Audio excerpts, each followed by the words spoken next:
मायावती ने अपने जन्मदिन के दिन ऐलान किया कि उनकी पार्टी अकेले चुनाव लड़ेगी, ना सिर्फ अकेले चुनाव लड़ेगी बल्कि जीतेगी भी। ये दावा उनके द्वारा किया गया क्योंकि उनको एक भरोसा है कि जनता आज भी उन पर भरोसा करती आई है और आगे भरोसा करती रहेगी।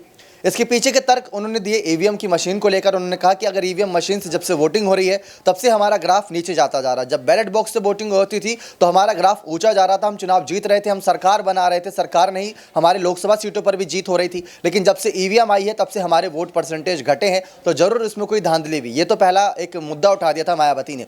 अब इससे हटकर सपा पार्टी को यानी अखिलेश यादव और शिवपाल यादव की जोड़ी को कैसे झटका देंगी वो जान लीजिए। 2024 के लोकसभा चुनाव नजदीक आ रहे हैं।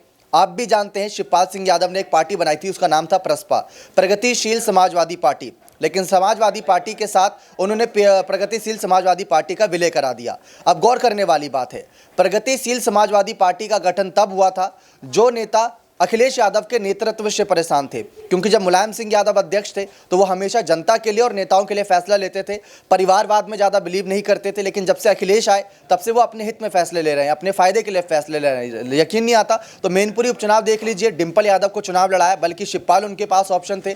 इस सीट पर यहाँ पर धर्मेंद्र को उतारा जा सकता, तेज प्रताप को उतारा जा सकता था, लेकिन अपनी पत्नी डिम्पल को उतारा क्योंकि उनको पता था इस सीट पर जीत आसानी से होगी। ये दूसरा मुद्दा था। अब बात आती है मायावती की। मायावती जानती हैं कि इनकी पार्टी में गुटबाजी शुरू हो चुकी है, क्योंकि जो नेता नाराज होकर प्रसपा में गए थे और जो नेता ये इस बात को लेकर नाराजगी जाहिर कर रहे हैं कि प्रसपा से गठन क्यों किया, क्योंकि शिवपाल तो धोखेबाज है, उन्होंने अपनी नई पार्टी बनाई थी और 2022 के चुनाव में हमें बड़ा धोखा दिया था, तो उनसे तो नहीं हाथ मिलाना चाहिए था। गुटबाजी शुरू हो चुकी है। इसी गुटबाजी का फायदा मायावती उठाएंगी और 2024 में उन नेताओं को टिकट देंगी जो नेता चुनाव लड़ने योग्य हैं, जो नेता चुनाव जीत सकते हैं, जो नेता चुनाव अभी तक लड़े नहीं, उनको मौका नहीं मिला और अखिलेश यादव ने मौका नहीं दिया।